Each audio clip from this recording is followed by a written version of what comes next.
Segunda de Timoteo, capítulo 2, versículo 15. Si lo ha encontrado, leamos lectura en el nombre del Señor. Procura con diligencia presentarte ante Dios aprobado, como obrero que no tiene de qué avergonzarse, que usa bien la palabra de verdad. Leemos de nuevo la palabra. Procura con diligencia presentarte a Dios aprobado, como obrero que no tiene de qué avergonzarse, que usa bien la palabra de verdad. Oremos al Señor. Padre Santo, te damos las gracias por tu palabra. Falta la exhortación, Señor, oramos, abre nuestro entendimiento, nuestro corazón, para poder recibir tu palabra y con tu ayuda, Dios, poder ponerla por obra, Señor. En el nombre de Jesucristo de Nazaret, nuestro Señor y Salvador. Amén y amén. Puede tomar su asiento, mi hermano.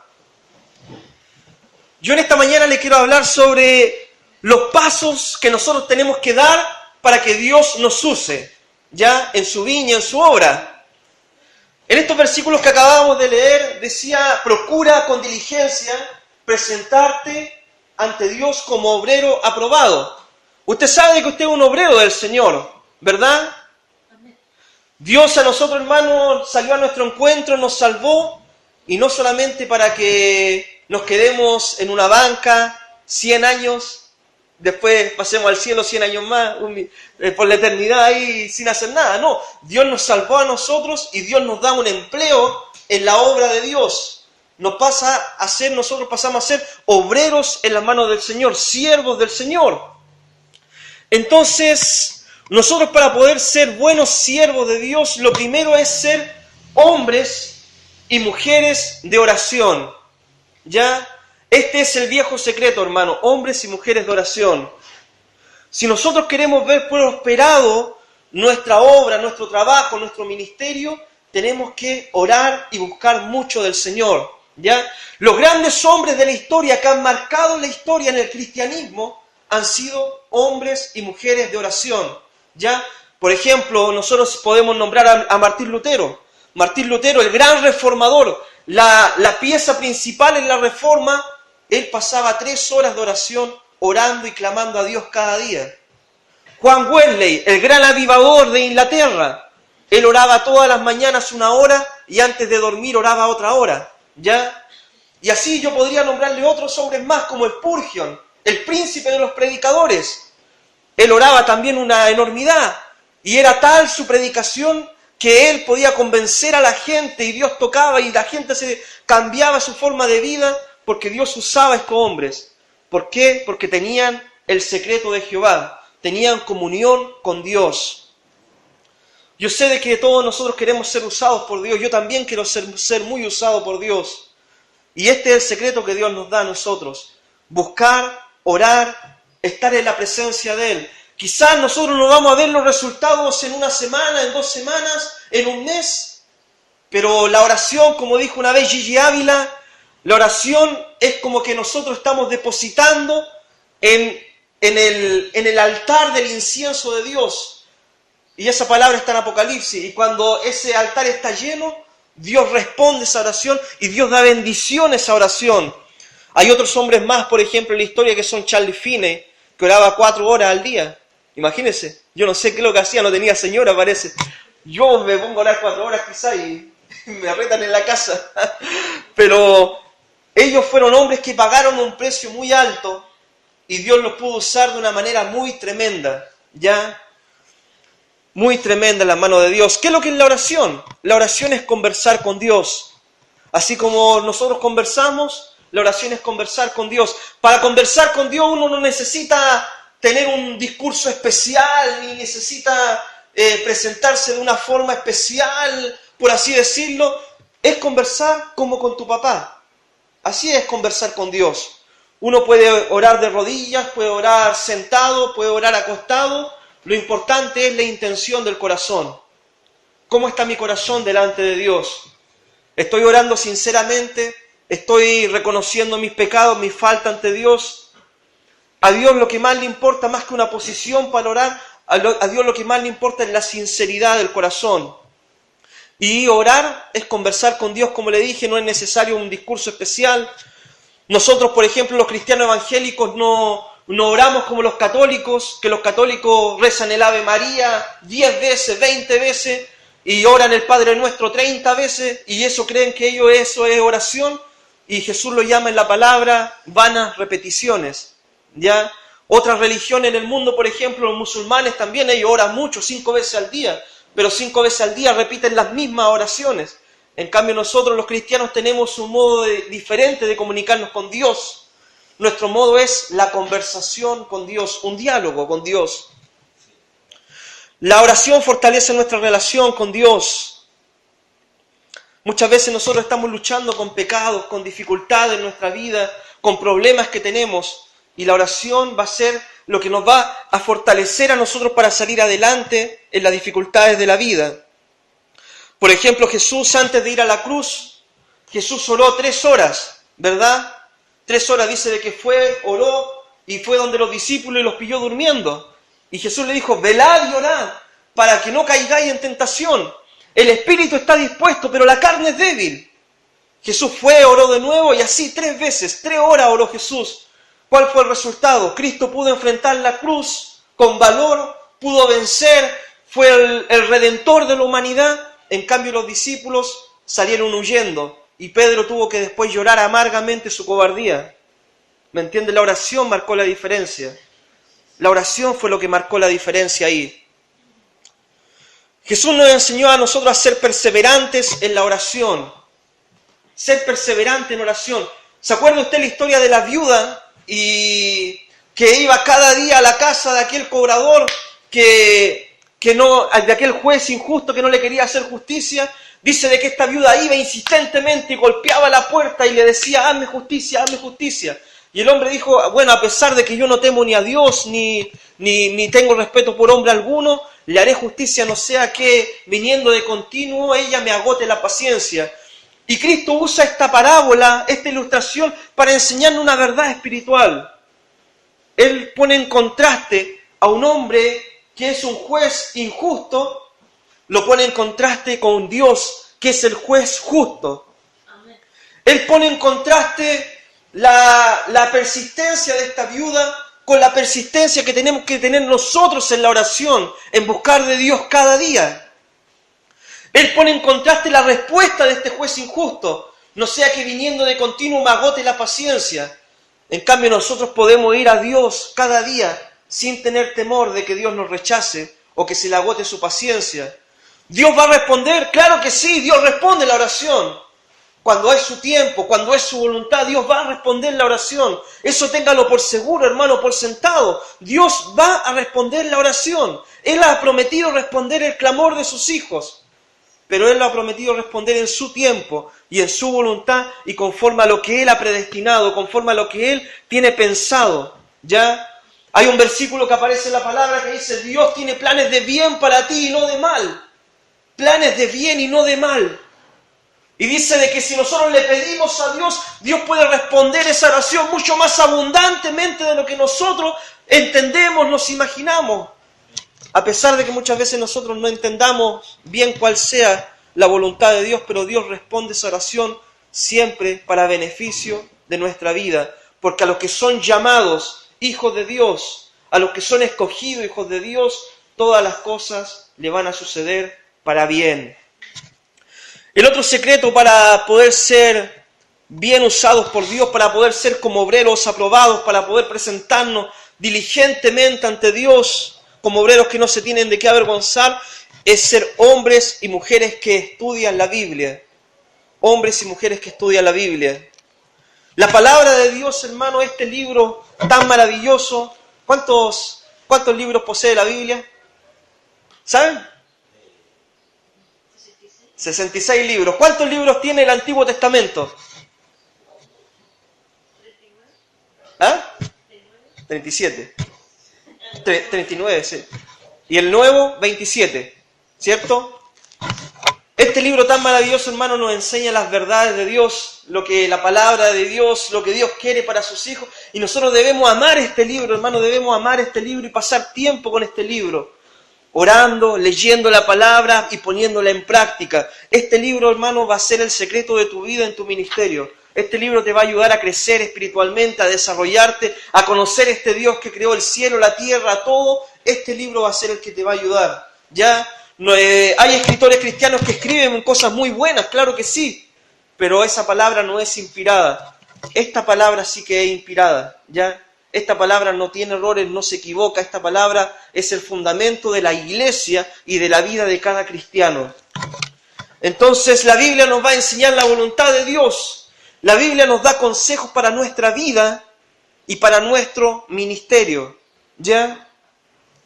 Por ejemplo, nosotros encontramos en la palabra de Dios consejos para el ministerio, ¿cierto? Ser diligente, procurar con diligencia presentarse aprobado, evitar las vanas palabrerías, evitar los conflictos, los roces, las discusiones y enfocarse en lo que Dios nos ha mandado a hacer, que es predicar el Evangelio, anunciar la palabra de Dios a todo aquel que quiera escuchar este Evangelio maravilloso, ¿cierto? Hay mucha gente, hermano, hoy en día que necesita una buena respuesta bíblica, ¿ya? Hay gente que uno conversa con ellos y tienen ideas erradas, tienen conceptos errados de la palabra de Dios. Hay pensamientos que no son bíblicos, que ellos tienen, que creen que la Biblia dice. Entonces lo que uno necesita es tener conocimiento de la palabra de Dios para poder responderle a ellos conforme a lo que Dios nos enseña en la Escritura. Debemos ser una generación, hermano, que estudie la palabra. Antiguamente, por ejemplo, yo esto se lo he dicho, antiguamente en las casas se hacía el devocional familiar, ¿ya? Ahora en este tiempo se ha perdido eso, un devocional familiar, pero los niños, por ejemplo, a medida que vayan creciendo, ellos necesitan ir conociendo a este Dios maravilloso, y ellos necesitan conocerlo por medio de este libro tan maravilloso, por medio de la palabra de Dios. Nosotros con la oración conversamos con Dios, pero por medio de la palabra, Dios nos responde a nosotros y nos enseña. Por eso es tan importante la lectura de la palabra del Señor. Y un buen ministro de Dios, un buen obrero del Señor, para guiar la iglesia necesita tener un conocimiento bíblico, ¿ya? Hoy en día hay mucha gente que por ahí que anda media desordenada y anda haciendo cosas que como que sí, que no se entienden bien. Entonces uno, ¿cómo va a poder discernir cuál es la voluntad de Dios? ¿Cómo uno va a poder saber esto es de Dios, esto no es de Dios? Esto sí habló el Señor y esto no, esto es puro tramullo nomás. ¿Cómo uno va a poder discernir eso? Por medio del estudio de la palabra de Dios, ¿ya? Por ejemplo, el apóstol Pedro en su epístola dice, hermanos, estamos en los últimos tiempos, ya casi se han levantado muchos falsos maestros, falsos profetas, ¿ya? De eso hay hoy en día en el mundo, está lleno. Hay iglesias llenas de personas que tienen evangelio errado. ¿Cómo uno puede saber discernir lo que es de Dios y lo que no es de Dios? Por medio de un conocimiento profundo de la palabra del Señor. Lea el Salmo 119, la excelencia de la ley del Señor, ¿ya? También hay una promesa para aquel que estudia la palabra en Josué 1, versículo 8, que dice esa palabra, nunca se aparte de ti este libro de la ley, para que tú lo obedezcas y todo lo que tú hagas conforme a lo que está escrito, para que en todo lo que tú hagas seas prosperado, ¿ya? Prosperado según el punto de vista de Dios. O sea, tanto físicamente, materialmente y también espiritualmente. Otro secreto también para poder ser usados por el Señor es ser llenos del Espíritu Santo. ¿Ya? Jesús le dijo a los discípulos, pero recibiréis poder cuando haya venido sobre vosotros el Espíritu Santo, para que sean testigos en Jerusalén, Judea, Samaria y hasta lo último de la tierra. Nosotros, hermanos, necesitamos el Espíritu Santo. Necesitamos a esta persona tan maravillosa en nuestra vida. Jesús dijo, ciertamente Juan bautizó con agua, ya el bautismo por el cual todos pasamos, pero yo voy a bautizar con Espíritu Santo y fuego. ¿Sabe, hermano? El día de que, si usted no es bautizado con el Espíritu Santo, pero el día que Dios lo bautice con el Espíritu Santo, va a haber un cambio en su vida, ya un cambio radical en su vida. Usted ya no va a seguir siendo el mismo cristiano, por ejemplo, que le va a dar lo mismo ir a la iglesia o no ir a la iglesia, de comprometerse con el Señor o no comprometerse. de muchas veces estar mirando al otro, todo eso. Cuando usted se encuentre con esta persona maravillosa, usted va a tener un encuentro profundo con el Señor, que va a cambiar su forma de ser cristiano, va a ser un cristiano radical, un cristiano que va a ser totalmente consagrado al Señor, ¿ya? Por eso es tan importante recibir el Espíritu Santo, recibir la llenura, el bautismo del Espíritu Santo. Nosotros, por ejemplo, en la Iglesia de Dios creemos de que la evidencia inicial del bautismo con el Espíritu Santo es el hablar en lenguas, ¿ya? O sea, cuando Dios te llena a ti con el Espíritu Santo, tú vas a hablar en lengua, aunque sea una vez en la vida, ¿ya? Pero Dios te va a bautizar y te va a dar esa señal para que no te quede en duda de que si fuiste o no fuiste bautizado con el Espíritu. Entonces Dios te da esa señal, esa evidencia de que tú sí fuiste bautizado con el Espíritu Santo, ¿ya? Y uno después va a ver el cambio. Por ejemplo, el apóstol Pedro, antes de recibir el bautismo del Espíritu Santo, tuvo miedo. O sea, cuando le dijeron, tú estabas con Jesús ahí en el huerto, ¿verdad? No, yo no estuve ahí, dijo él. No, yo no estaba ahí, ni por si acaso. Y después empezó a maldecir y a decir, no, yo no conozco a Jesús y todo eso. Y después lloró amargamente, ¿cierto? El día de Pentecostés Pedro recibe el bautismo del Espíritu Santo. Y después Pedro se tiene que enfrentar ante los mismos sacerdotes que le dieron muerte a Jesucristo. Y los sacerdotes le dicen, Pedro, tú nunca más vas a predicar en el nombre de Jesús, nunca más. Y Pedro dijo, antes es necesario obedecer a Dios antes que a los hombres. Ese es el cambio que produce el Espíritu Santo en nuestra vida. De ser Pedro un cobarde, un miedoso, de tener miedo de perder su vida por causa de Cristo, después que recibió ese bautismo maravilloso, fue un hombre de tal valor que dice la historia que Pedro murió crucificado al revés. ¿Ya? Eso dice la historia. ¿Sabía usted eso? Otros, por ejemplo, otros discípulos que marcaron la historia fue Pablo. Pablo recibió el bautismo del Espíritu Santo esos 3 días que estuvo en oración y ayuno. Ananías impuso las manos, dice de que se bautizó, recibió el Espíritu Santo y comenzó un ministerio, hermano, pero extraordinario. Un ministerio, pero fuera de serie. Ya, un ministerio que no cualquier cristiano hubiera podido cumplir. Y todos los creyentes que aparecen en la Biblia, que tuvieron tal éxito en su ministerio, fue gracias al Espíritu Santo. Esteban, por ejemplo, fue elegido diácono de la iglesia, ¿cierto? Y dice de que era un hombre lleno de sabiduría, de conocimiento, pero lleno del Espíritu Santo. Y dice de que hacía milagros, sanidades, predicaba.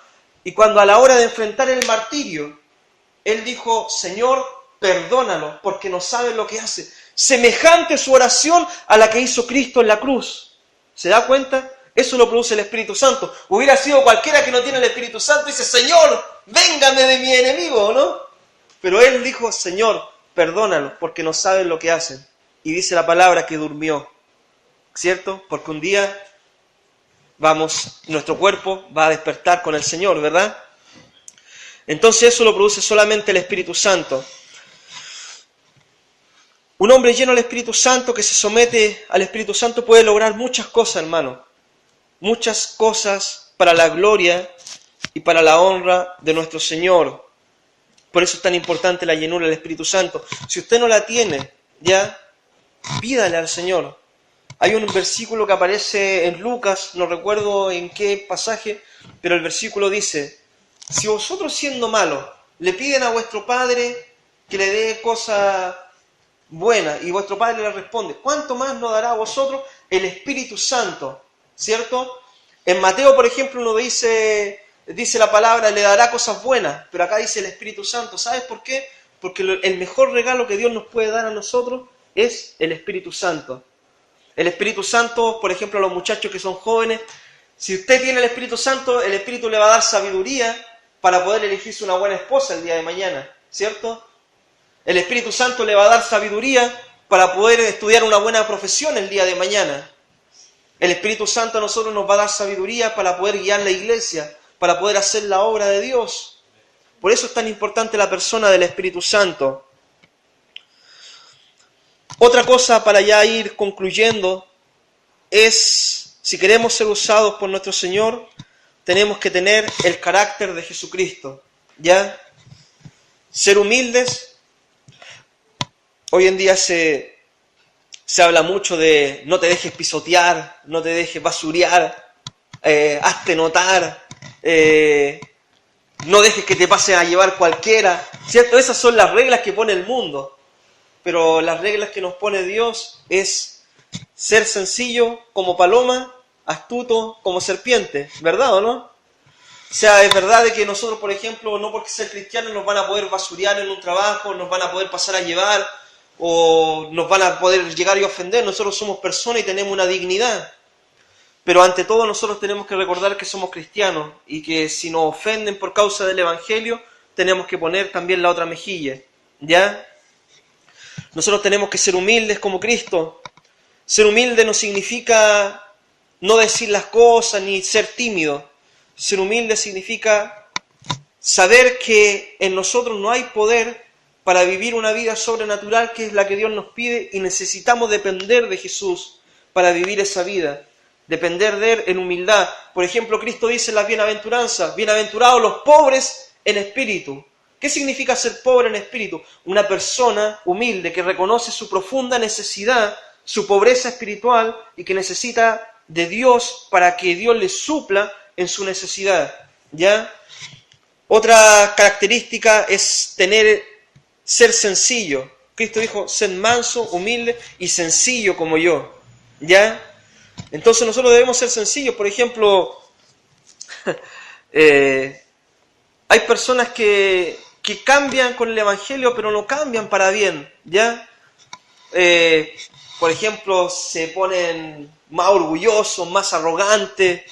Hay pastores, sobre todo esto le pasa a los pastores, y yo por eso no quiero caer en eso, que parece como que se ponen así, y soy el siervo de Dios, y hay algunos hermanos me han contado, bueno, usted lo sabe también, el Papa, por ejemplo, que es supuestamente el hombre más grande de la Iglesia Católica, hay que besarle la mano para poder acercarse a él, ¿me entiende? Hay obispos evangélicos que también hacen eso. Entonces Cristo nos dice, ser sencillo, ser manso, ser sencillo, vístanse normal, sean normales, no usen un lenguaje que no va a bendecir la obra, sino vivir una vida cristiana sencilla, llena del Espíritu Santo, llena de frutos dignos de arrepentimiento, ¿ya?